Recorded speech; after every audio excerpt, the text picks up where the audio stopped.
All right, everybody. I am here in the Charlotte office with technically Peter, Guess as that he's name is gonna stick. as he's started to become called around the office and on LinkedIn. For the So, record, no one calls me that. yeah, so we're having a little chat today about some of the issues that Please I've don't make that be a seen. thing. What?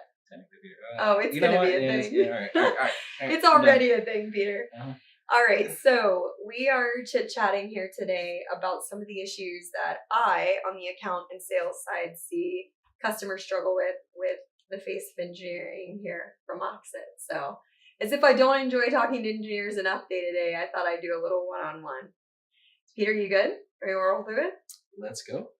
All right. So, introduction to IoT networks. It's something we talk about customers to day in, day out.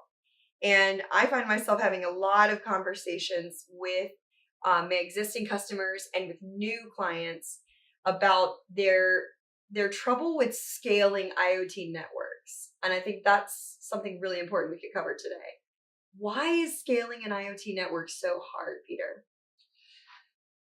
That's a that's a heavy one, right? Because it's a multifaceted problem, realistically speaking. But you know, I could point to like one thing at least as a talking point that really trips a lot of people up, and we've seen it time and time again. But like choosing the right connectivity uh, for your use case is, I mean, it's critical.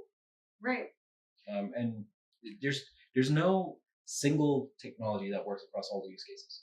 So Is that what makes choosing the IoT connectivity so hard? Because there's no one technology that you're like, oh, yes, this will work for everything. yeah, and it goes a bit deeper than that too, right? So you may you may think it's simply a trade off of um, power constraints or budget to technically build a thing and sustain it over time, but there's so many aspects that you have to consider when you're going to build your solution, and it's not just for now, but like through the evolution of time, like 10, 20 years from now, and how your system is going to support the ecosystem of devices that you might want to roll out and release to your customers, and it can get pretty gnarly. So yeah, I'd say it's a pretty big challenge to discuss. Yeah. So what are some of the common problems that those IoT devices will face when they're trying to connect in like differing environments of deployment? Like we see this all the time. You build it in the lab, right? You build it, you test it in the lab, works great, no problems. You put it out into the field, maybe even in your POC launch environment, does great, no problems. Little ways down the road, customers get it out, they get it in differing environments, boom, everything starts So falling apart. here's I don't know how this is gonna go, right? So I'm spitballing kind of something I've seen that I think is relatable, which is IoT. No, not IoT, but AI specifically. It's blowing up, right? And one of the things I'm really excited about is self-driving cars. I don't say why, but anyway, self-driving cars. I'm really looking forward to it.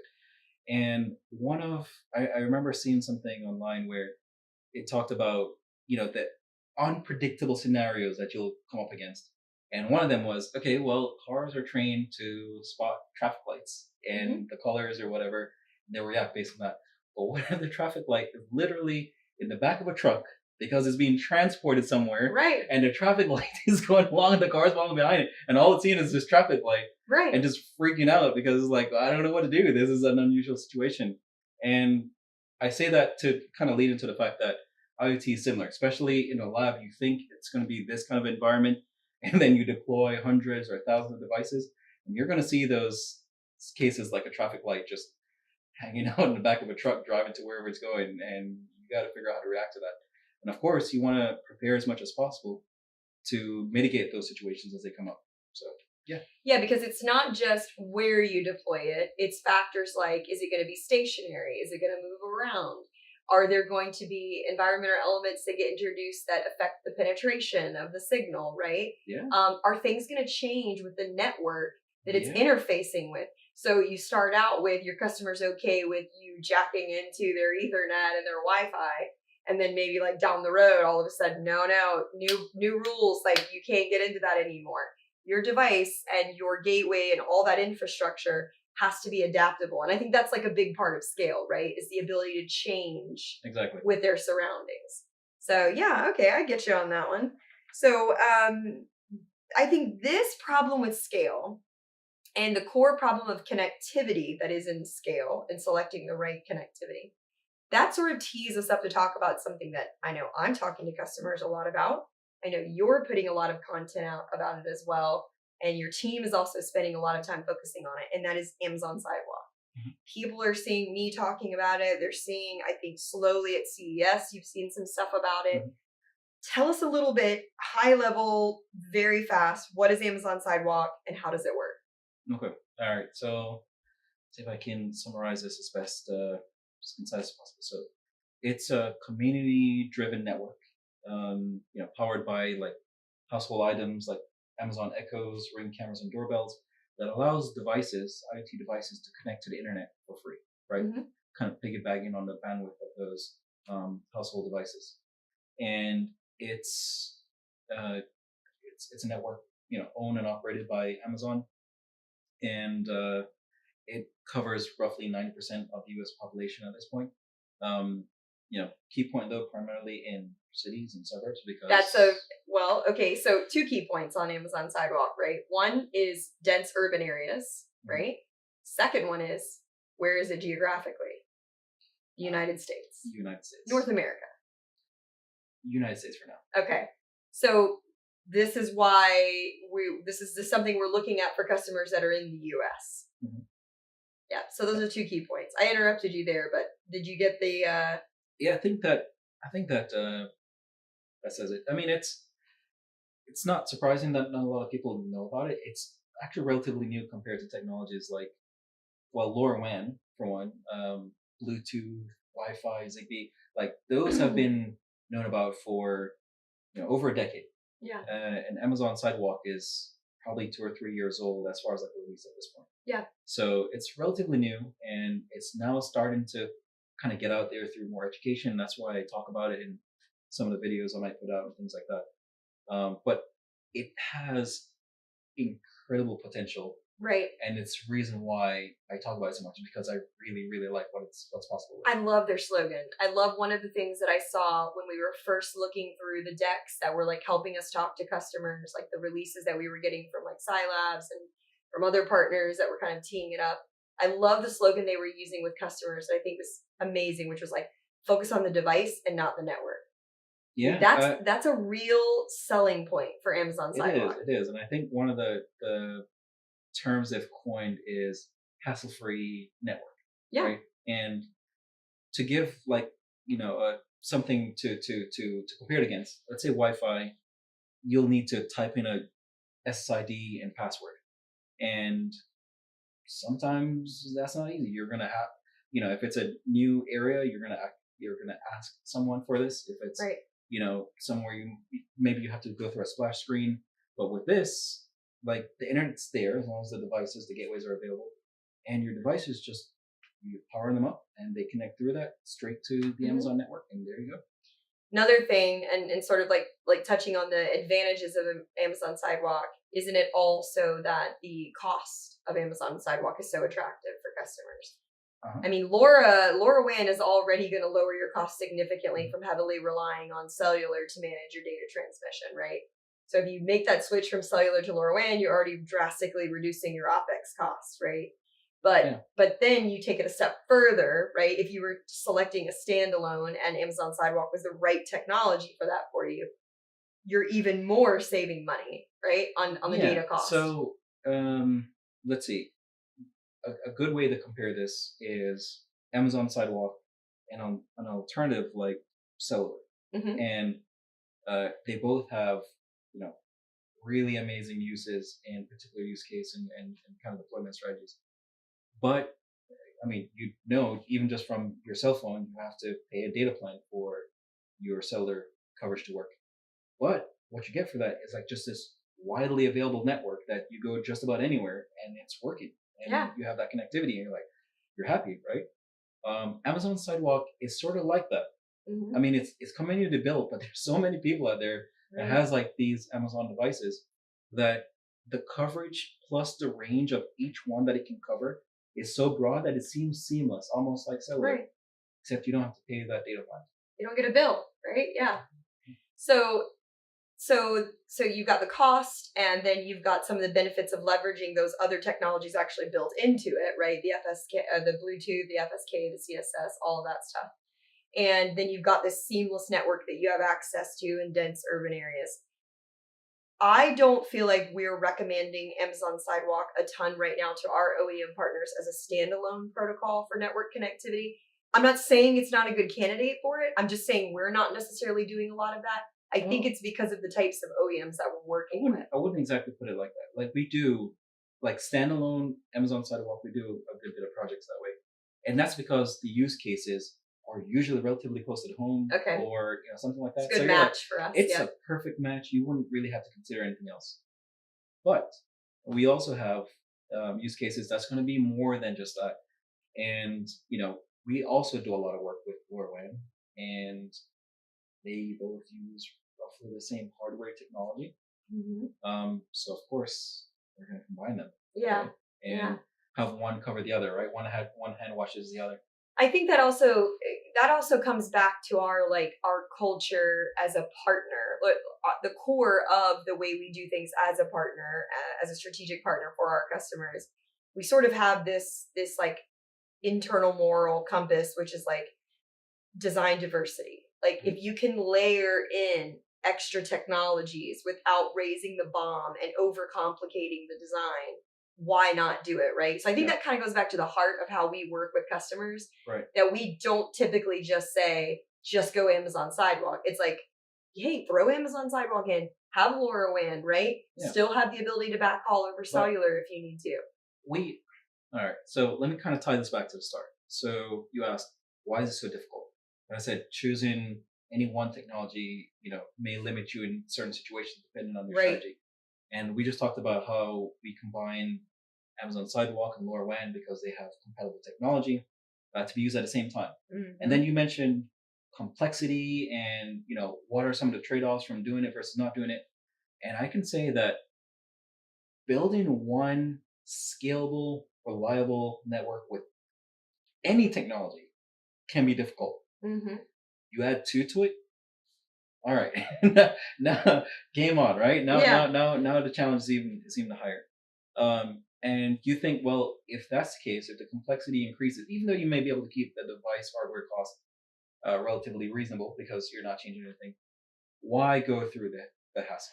And that's where I'll do somewhat of a plug here because we have so much experience in this field of LP WAN technologies, and we've worked so much with Amazon Sidewalk and LoRaWAN. Of course, we naturally thought we would combine them, and we did this before there was even a clear use case to do it, before anyone was asking for it. Yeah. And we've been working on this before Amazon Sidewalk was released, and we've packaged this up into something that's super convenient for us to work with.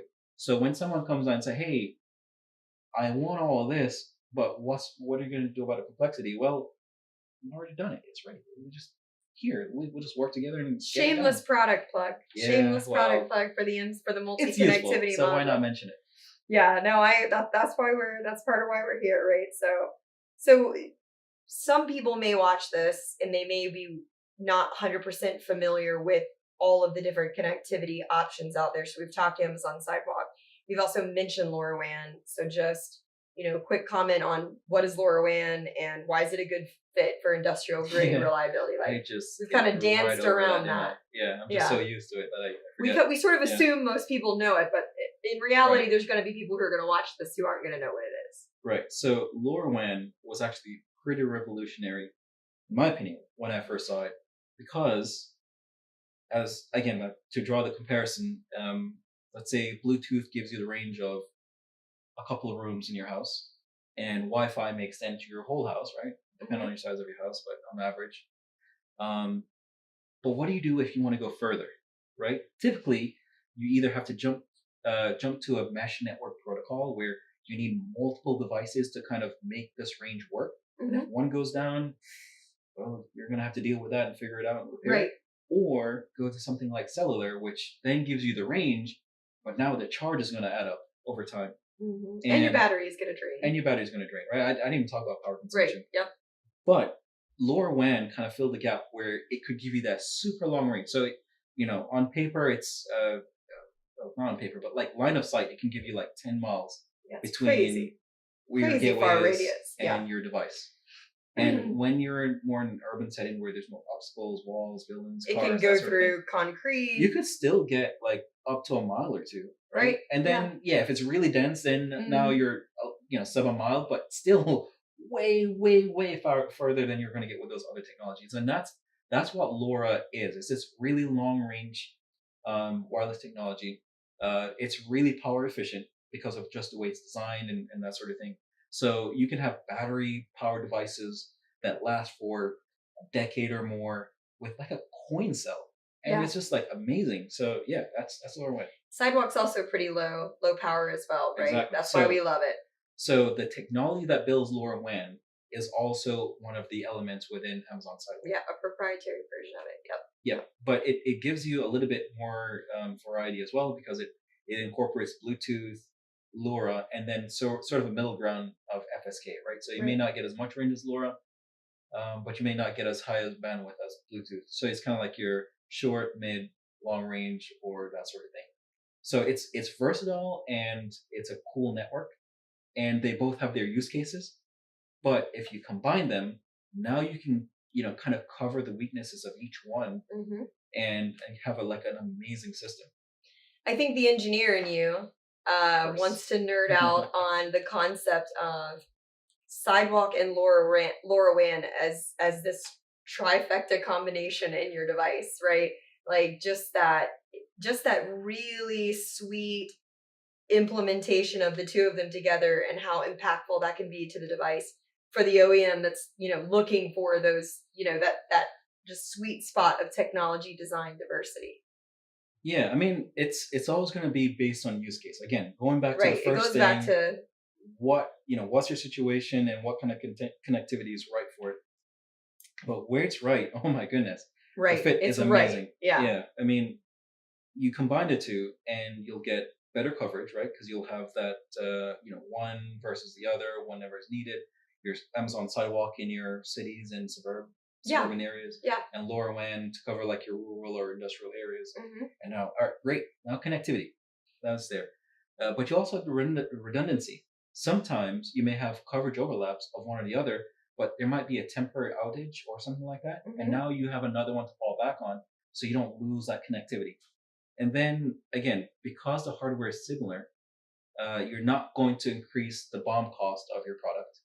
And if you can primarily stay on the sidewalk for that particular use case, whatever that might be, then you're not paying for the internet. And then only when you really need it and your LoRaWAN gateways are there to support you, that's where you might have the extra charge, but it's not your entire fleet of devices. Right. And there's other benefits you can go into, but those three are already pretty strong on their own. Yeah, it's a pretty good case to at least consider it, do some field testing, do a little bit of a proof of concept, see how it works, that kind of thing. It's definitely the reason why we're constantly bringing it up to customers is like, are you looking at these two options? Are you looking at the Swiss Army knife that this could be for you if you're already leveraging LoRa and it's working well for you? Exactly. So,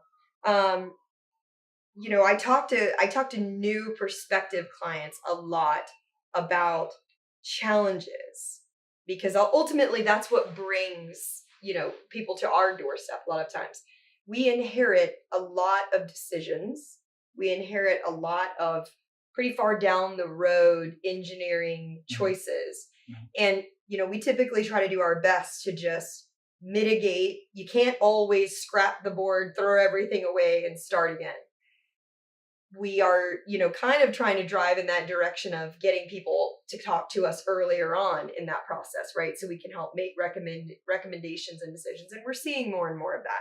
But because we tend to be in rescue mode and we tend to deal with a lot of inherited problems, we talk about challenges a lot. And I think these are sort of the three that I talk about the most. One being managing data bandwidth, right? Like, that is a very interesting challenge. So when it comes to LoRaWAN and Amazon Sidewalk, especially if it's the longer range variety of sidewalk, then there has to be a trade off somewhere, right? Again, I started this by saying no technology suits every use case. And if you could go Yeah. for miles with barely any power usage and have all the bandwidth in the world, why wouldn't everything just use it? Well, of course, you know, yeah, you want three things, but pick two, right? You can only have 2 of 3, right? Isn't that the And saying? that's where the bandwidth challenges come in. If it's at the longer range type of implementation or deployment strategy, then LoRa is limited. You know, can get pretty low. You know, as low as like 11 bytes as your maximum, and Sidewalk can get as low as 19 bytes as maximum. And yeah, if you're going to stream Netflix, good luck. Yeah, that You're not won't. going to watch a movie over It'll, LoRa. it might take you a few years. It could take you a couple hundred years at right? that point. But if it's a sensor, a temperature sensor, or If you're you know, a just sending tracker, like or beacons, like you know, you just need to I'm control a here, valve or something like that, right? then you don't need On more off, than that much. But what if you're on the edge, right? What if maybe you just needed like 22 and you have 19 to work with, or right? oh, you're at 15 and you're between lower and sidewalk, but you've combined them. And then managing that is a part of the complexities that you could run into.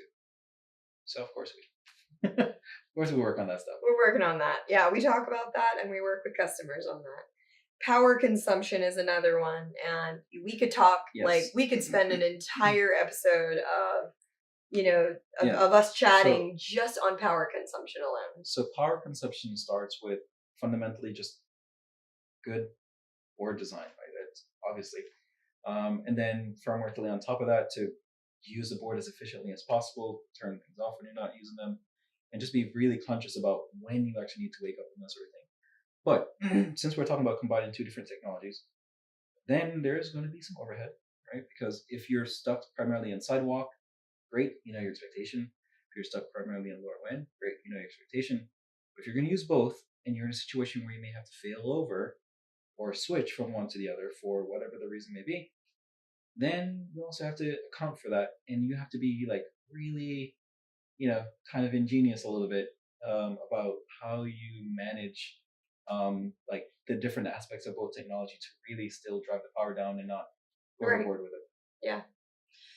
Last one for the practical implementation side of this would be seamless network switching. This shows up in a lot of ways. It could be the device, it could be the gateway, it could There's be a lot of factors there's that could a lot be of different factors that could, you know, hamper how your data gets ultimately to the end goal, which is the user being able to observe it or get some insights or do some controls. But when it comes back to the device and you're in a situation where um, you're in one network, it fails, you have to go to the other, and you need to be able to do that with enough urgency where you can still get responsiveness out of your system, timeliness out of your statuses, but not so egregiously where you break the other things, right? Your power and your data bandwidth and everything else. Again, you might have a lot of devices and they all have to coordinate their messages and things like this. So it is a challenge, and it's always going to be unique depending on what you're working on. But again, right, experience, and we've just seen quite a bit in our time in doing IoT solutions. So given that network switching, like you said, depends on so many different factors, and there's so many areas that can get disrupted or cause problems. What are the tools that we have? Obviously, what are the tools that Oxit has? What are the tools that Oxit has that help simplify that? Another shameless plug. Yeah, another shameless plug. What are the tools we have that help simplify that for customers? Okay, well, if you don't know by it now, maybe I've made some content about it already, but we have the multi-connectivity module, or the MCM for short, which is a connectivity module that we've designed and made to particularly make a lot of these complex challenges effortless, seamless, as seamless as we can for the product that will be integrated with. And that's taking the LoRa stack, that's taking the Amazon stack, even taking Bluetooth, and adding things like firmware over their updates, and smart like protocol management, and really combining and merging and refining and testing and even trying with deployments, see how things work, and really like kind of perfecting this. Well, perfect, strong word, but like really refining this. And I say not perfect because obviously every use Right. case is going to be different, but refining this to be as easily to use, as flexible as possible. That if you just go with it as is, it'll be so convenient to like just get off the ground and running. But then again, if you need something a little bit more than what's already there, we're engineer and design first and We leverage can our do experience. customization, right? Another shameless plug. We can always customize. All right, so to end us out for this, if you had to give one piece of advice to a original equipment manufacturer, to someone who's manufacturing their own device, putting it out there, all that, if you had to give them one piece of advice, if they're looking to enhance their IoT connectivity, what would that piece of advice be? I know where you're going with this. I know where you're going with this. Obviously, we would recommend call Oxit, talk to Oxit, get us involved, as we already said. Get us involved early on. Don't wait to get us involved until everything's on fire. But if you do, we'll still help. But get Oxit involved early on aside. What would be your one piece of advice for that?